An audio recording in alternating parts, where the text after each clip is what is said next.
আসসালামু আলাইকুম প্রিয় দর্শক, আজকে খুবই গুরুত্বপূর্ণ একটা ভিডিও নিয়ে হাজির হলাম। যারা ফ্রিজ কিনতে চাচ্ছেন, ফ্রিজ কেনার আগে কী বিষয়গুলো জানা দরকার এবং কী বিষয়গুলো আপনি দেখে জেনে বুঝে ফ্রিজ কিনবেন, সেই বিষয়গুলোই আজকে শেয়ার করব। যদি ফ্রিজ কিনে ঠকতে না চান তাহলে আজকের ভিডিওটি সম্পূর্ণ দেখার অনুরোধ রইল। আজকের পুরো ভিডিওতে থাকবো আমি মৃধা, আপনারা দেখছেন MSP Tech Room। চলুন তাহলে মূল ভিডিওতে চলে যাওয়া যাক। তো প্রিয় দর্শক, ফ্রিজ কেনার আগে অনেক বিষয় আমাদেরকে জানতে হবে এবং জেনে সেই বিষয়গুলো আমাদেরকে বেছে দেখে তারপর একটা ফ্রিজ কিনতে হবে। কারণ আমরা নিজের টাকায় ফ্রিজ কিনবো, যদি ভালো মন্দ যাচাই করে না কিনতে পারি সেক্ষেত্রে কিন্তু ক্ষতিটা আমাদেরই হবে। তাই আমরা যদি একটা ফ্রিজ কেনার পূর্বে কী বিষয়গুলো জানা দরকার সেগুলো জানতে পারি, তাহলে আমাদের জন্য ফ্রিজ কেনা কিন্তু সহজ হয়ে যাবে। তো ফ্রিজ কেনার জন্য সর্বপ্রথম আপনাকে যেটা জানতে হবে যে ফ্রিজের কি গ্যাস ব্যবহার করা হয়েছে। বর্তমানে ফ্রিজে অনেক ধরনের গ্যাসই ব্যবহার করা থাকে, যেমন R400 বা R12 অথবা 600A R600A। এই তিনটা গ্যাসের ভিতরে সবচেয়ে বেস্ট যে গ্যাসটা সেটা হচ্ছে R600A। এই গ্যাসটা খুবই পাতলা এবং পাতলা হওয়ার কারণে খুবই দ্রুত দৌড়াতে পারে এবং খুব দ্রুত ফ্রিজটাকে কুলিং করতে পারে, যার জন্য বিদ্যুৎটাও সাশ্রয় হয়।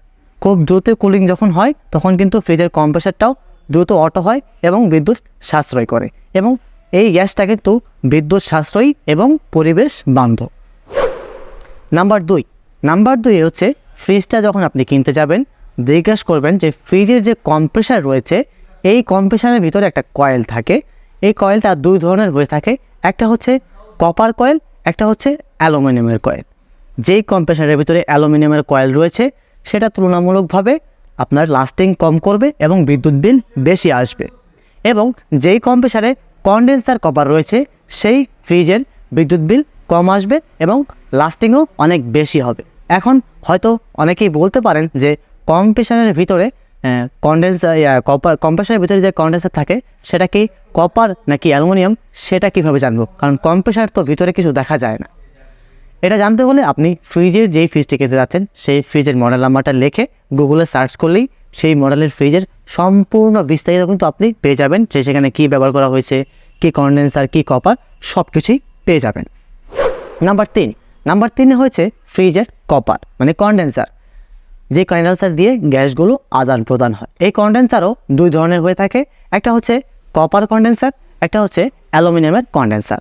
যেই ফ্রিজে অ্যালুমিনিয়ামের কনডেন্সার ব্যবহার করা হয় সেই ফ্রিজের দামও কম হয় এবং সেই ফ্রিজের বিদ্যুৎ বিলও বেশি আসে এবং সেই ফ্রিজ লাস্টিংও খুব কম সময় করে।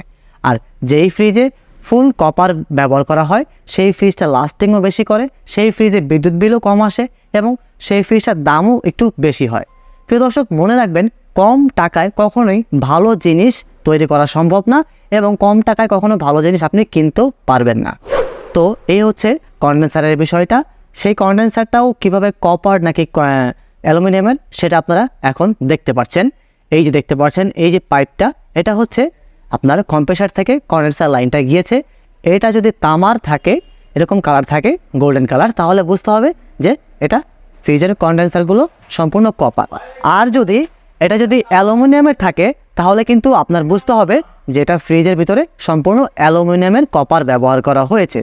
তো বিষয়টা ক্লিয়ার হয়ে গেল। নাম্বার 4-এ আপনাকে দেখতে হবে এই ফ্রিজে আপনার ইনভার্টার টেকনোলজি ব্যবহার করা হয়েছে নাকি নন ইনভার্টার একটা টেকনোলজি ব্যবহার করা হয়েছে।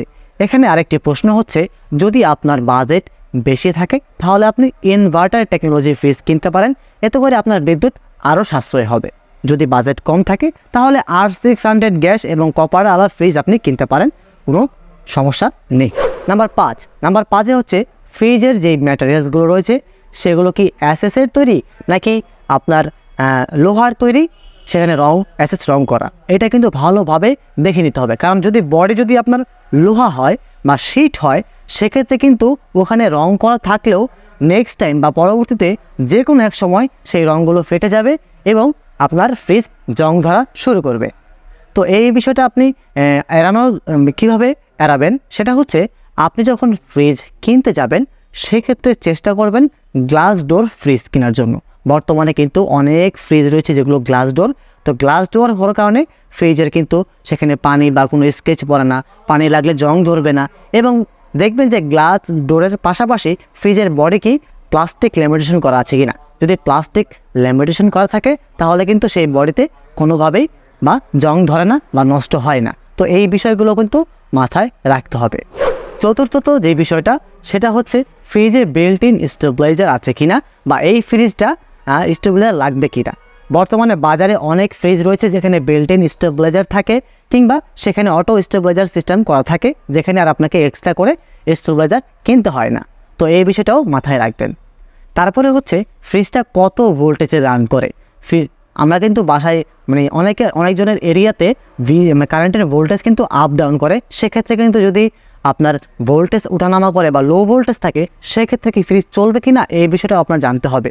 বর্তমানে অনেক ফ্রিজ রয়েছে যেখানে লো ভোল্টেজেও ফ্রিজ রান করার ক্ষমতা থাকে। তো এরকম বিষয়গুলো আপনারা দোকানদারকে জিজ্ঞেস করে নেবেন যে আপনার ফ্রিজ কি লো ভোল্টেজে চলার ক্ষমতা আছে কিনা, বা ওই মডেলটা আপনি অনলাইনে সার্চ করে সে বিস্তারিত জেনে নেবেন।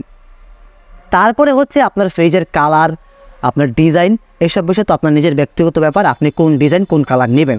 তবে একটা জিনিস দেখবেন যে বাজারে যত ফ্রিজ রয়েছে যেগুলো দেখতে ভালো লাগবে না সেই সব ফ্রিজের কনফিগারেশন কিন্তু খুব ভালো হয়, আর যেগুলো দেখতে ভালো লাগে সেগুলো কিন্তু দামও কম কিন্তু কনফিগারেশনগুলো খারাপ হয়।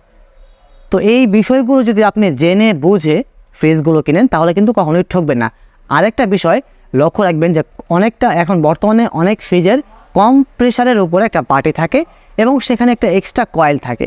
এখন যেই ফ্রিজের পানিগুলো ঝরে সেই পানিগুলো কিন্তু এই কম প্রেশারের বাটির উপরে জমা হয় এবং ওই কয়েলের মাধ্যমে পানিটা শুকিয়ে যায়। আপনাকে কিন্তু পানি ফেলার একটা ঝামেলা যে ছিল আগে যে ফ্রিজের সামনে একটা ট্রে ছিল সেখান থেকে পানি ফেলতে হতো, সেই ঝামেলাটা কিন্তু এখন পোহাতে হয় না। তো ফ্রিজ কেনার আগে দেখবেন যে ফ্রিজের পানির যে সংরক্ষণ ব্যবস্থাটা সেটা কীভাবে, সেটা কি ড্রয়ার সিস্টেম নাকি কম্প্রেসারের বাটির উপরে। যদি কম্প্রেসারের বাটির উপর বাটি থাকে তাহলে আপনি সেই ফ্রিজটা কিনবেন। তো মূলত এই ছোটোখাটো বিষয়গুলো যদি আপনি জেনে বুঝে ক্রয় করতে পারেন তাহলে কিন্তু আপনি ফ্রিজ কিনে কখনোই ঠকবেন না।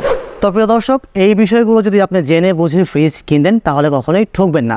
একটা জিনিস মনে রাখবেন, কাউকে কখনো ফ্রিজ সম্বন্ধে জিজ্ঞাসা করবেন না। কারণ একটা লোককে জিজ্ঞাসা করা মাত্রই সে যেই ফ্রিজ কিনে স্বাচ্ছন্দ্য বোধ করছে সেই ফ্রিজের কথাই আপনাকে বলবে। একটা ফ্রিজ কিন্তু সবার কাছে ভালোভাবে লং টাইম টিকে না। দেখবেন খুব ভালো মানের ফ্রিজ একজনের কাছে খুব ভালো টিকেছে, আবার আরেকজনের কাছে 3 মাসের বেশি টিকে নেই। আবার অনেক সময় অনেক কম লো ব্র্যান্ডের ফ্রিজ একজনের কাছে অনেক লং টাইম ধরে টিকছে। তো এরকমভাবে কিন্তু ইলেকট্রনিক্স প্রোডাক্ট বাছাই করা ঠিক না। তো আমি যেই বিষয়গুলো বললাম সেই বিষয়গুলো আপনি জেনে বুঝে নিজ চোখে দেখে নিজে যাচাই করে ফ্রিজটা কিনলে আপনার টাকাটা লস হবে না, আপনি ভালো মানের একটা ফ্রিজ কিনতে পারবেন। তো এই ছিল ভিডিও। যদি ভিডিও ভালো লেগে থাকে অবশ্যই আমার ভিডিও থেকে লাইক দিতে ভুলবেন না।